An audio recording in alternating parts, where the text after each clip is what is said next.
Welcome back for another deep dive with us. Today we're going to be taking a look at Oprah Winfrey. Oprah. Oprah Winfrey. But we're not just looking at her in the, typical rags to riches kind of way. Right.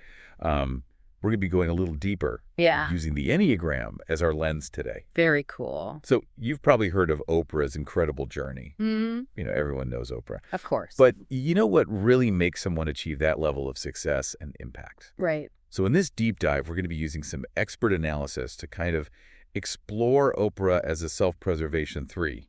Yes. And what's so fascinating about this is, we think of a 3, you think of ambition achievement. Right. But the self-preservation subtype adds this whole other layer of complexity. Okay. Because for them, success isn't just about external validation. It's really deeply tied to the sense of security and stability. Okay. So we're not just talking about wanting to be seen as successful. It's like a deeper need that's driving them. Exactly. Think of it as like the foundation on which they build everything else. And for the self-preservation 3, that foundation is security. Okay. It's like knowing they can take care of themselves, their basic needs are met, and then from there, they can strive for those achievements that bring them further validation, and, as we'll see with Oprah, often a desire to be a prototype of the good person. That's really interesting because when you think about Oprah's story, that need for security, it makes a lot of sense. Like she came from poverty. Yes. She faced a lot of adversity Wow. early on. So achieving that level of success, it's almost like creating this safety net that she never had before. That's such a great observation. Yeah. And that's really where we start to see the connection between her life experiences and the core motivation of this Enneagram subtype. Right. It's not just about being rich and famous. It's about creating a world where those early struggles can't touch her again. Yeah. It's like, I'm safe now. Exactly. Yeah. And then that drive for security, it seems to translate into her incredible work ethic. Absolutely. I mean, she built a media empire. Oh, my gosh. Yes. The Oprah Winfrey Show, O Magazine, On EN. Yes. And she's involved in so many ventures. So many. It's almost superhuman. It's amazing. It really is. And this is where we see the self-preservation 3's efficiency and their focus on concrete results like inaction. Yeah. Because remember, their core fear is often tied to failing to meet their own needs, right, to being worthless. So they develop this incredible drive to achieve tangible outcomes, to constantly prove their competence. Right. And so Oprah's relentless work ethic and her success in multiple arenas become a way to kind of quell that fear. Yeah, it's like she's not just working hard. She's working smart. Yes. It's always aiming for measurable success. Exactly. And that really resonates with what we've kind of learned about the self-preservation 3. Yes. They're not just dreamers. No. They're doers. They're making things happen. Yeah. And not just for themselves. Yeah. One of the things that distinguishes the self-preservation 3 is that their achievements often have like a really positive impact on other people. Okay. They want to be seen as a force for good, as someone who makes a difference. And that's where all of Oprah's philanthropy comes in, right? Exactly. Her focus on empowering women and girls, especially through the Oprah Winfrey Leadership Academy for Girls. Yes, such a great example of this. It's amazing. And it's not just about donating money, it's about creating a lasting impact. Yeah. Think about the term that Claudio Naranjo used to describe this subtype, the virtuoso. Oh, yeah? They strive for excellence in everything they do, including their good deeds. Okay. For Oprah, it's not enough to just be successful. Right. She wants to use that success to create something meaningful, something that helps others achieve their potential. So it's like her philanthropy is another way to achieve that sense of security. Yeah. But not just for herself, but for the people that she's helping. It's like she's paying it forward on this grand scale. That's a really insightful connection. Yeah. And it speaks to the depth of the self-preservation 3's motivations. Okay. It's not just about that surface level of success. It's about the underlying need to feel safe, secure, and valuable. And for Oprah, that seems to be tied to making a real difference in the world. Yeah, for sure. When we talk about the self-preservation 3's drive for security and achievement, it's easy to imagine someone who's very controlled, maybe even guarded. Yeah. But what's interesting about Oprah is that she doesn't shy away from vulnerability at all. Yeah, that's true.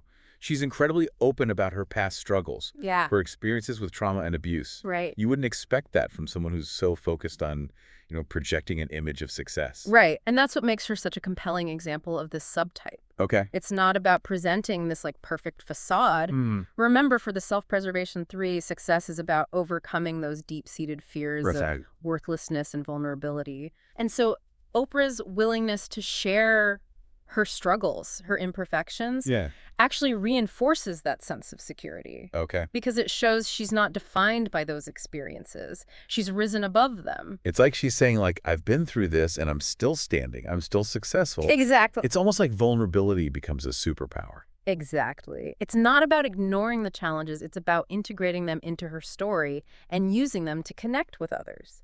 And that connection is so powerful. Yeah. Think about how many people relate to Oprah's story, find solace in her words, and feel empowered by her journey. That's the fascinating part. By embracing her vulnerability, Yeah. she creates a safe space for others to do the same. Mm-hmm. And it goes back to that idea of the self-preservation. 3, wanting to be seen as a good person, as someone who helps others. Oprah doesn't just offer advice. She shares her own experiences, her own struggles, and that creates a sense of shared humanity. It makes her relatable. Yes. Even though she's achieved this, like, extraordinary level of success. Yeah. It's like she's saying, I'm just like you. I've been through tough times too, but we can get through it together. And that message resonates deeply with people. For sure. It's not just about achieving success. It's about the journey, the ups and downs, the moments of vulnerability. And Oprah's willingness to share those moments makes her message even more impactful. Yeah, it's like she's showing us that resilience isn't about being invincible. It's about getting back up when you fall down, learning from those experiences and using them to become even stronger. And that ties back to the core fears of the self-preservation 3. Okay. By being open about her challenges, Oprah demonstrates that it's possible to overcome those fears to achieve security and success without having to pretend you're perfect. And it's a powerful message, especially for anyone who identifies with that fear of failure or not being good enough.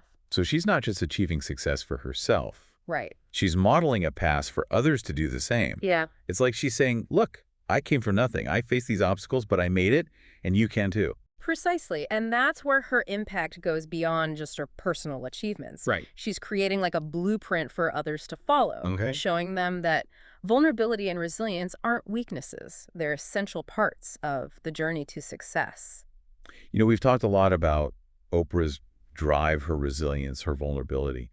But there's another piece of the puzzle that's really fascinating. Okay. Her constant pursuit of growth. Yes. She's always reading, learning, challenging herself to become a better version of herself. That's another hallmark of the self-preservation 3. Okay. Remember, their fear of failure is often linked to a fear of stagnation, Oh. of not being competent. So they're constantly seeking ways to improve, to learn new skills, to expand their knowledge base. It's like they're driven by this internal pressure to constantly evolve. And Oprah really embodies that. She does. Whether it's through her book club, her interviews with thought leaders, or her own personal development journey, she's always seeking new insights and perspectives.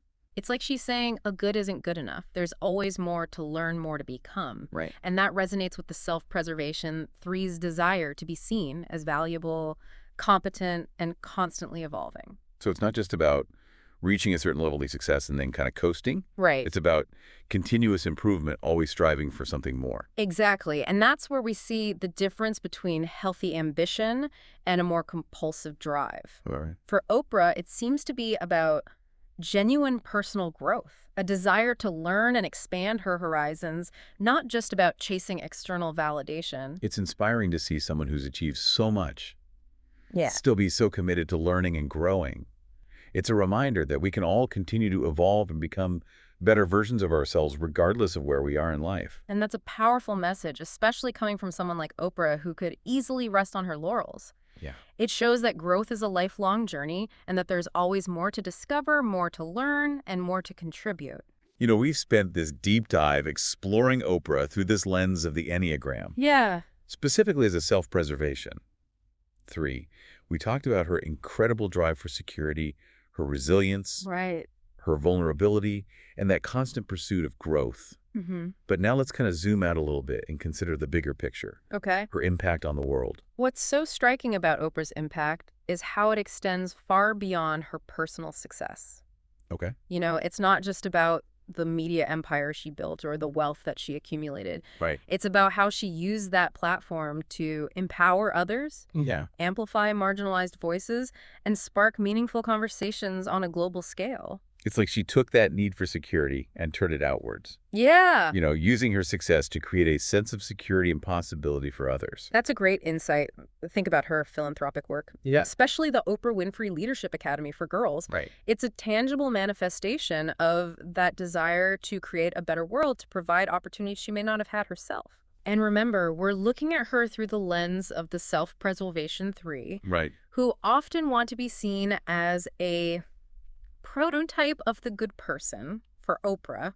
That's not just a title, it's an active pursuit. Yeah, and it's not just about the big headline-grabbing initiatives. Right. Think about the Oprah Winfrey Show Yes, and the way she tackled social issues that were often considered taboo. absolutely. Abuse, racism, mental health. Mm-hmm. She brought these conversations into the living rooms of millions of people. She created a space for dialogue, for understanding, for healing. Yeah. And she did it in a way that felt safe and accessible. Right. Remember, the self-preservation three often exudes an aura of safety. Okay. People feel comfortable confiding in them, seeking their guidance. Oprah used that inherent quality to create a platform where people felt seen and heard, where they could find solace and support. It's interesting how her show became more than just entertainment. Yeah. It was like this cultural touchstone. Yeah. A place where people gathered to learn to connect, to be inspired.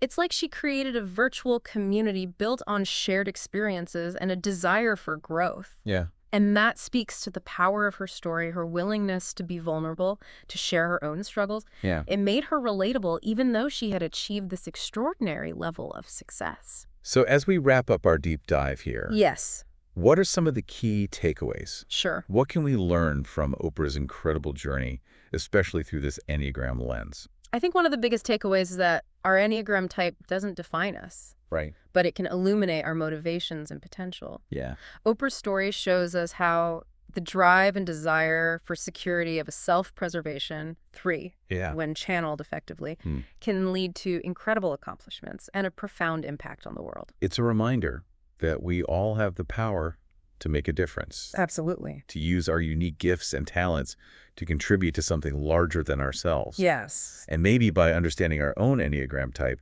we can gain insights into how we can tap into that potential, Right. how we can find that sweet spot between personal fulfillment and making a meaningful contribution to the world. Exactly. And as we leave you to ponder all this, we'd like to leave you with one final thought. Okay. If Oprah, with all her challenges and triumphs, embodies the potential of the self-preservation, three, what does that mean for each of us and our own potential? How can we learn from her journey and apply those insights to our own lives, regardless of our Enneagram type? That's a great question. It's a powerful question to carry with you. That is. Thanks for joining us on this deep dive. And until next time, keep exploring, keep learning, and keep striving to make a positive impact on the world. Absolutely. Thanks for joining us.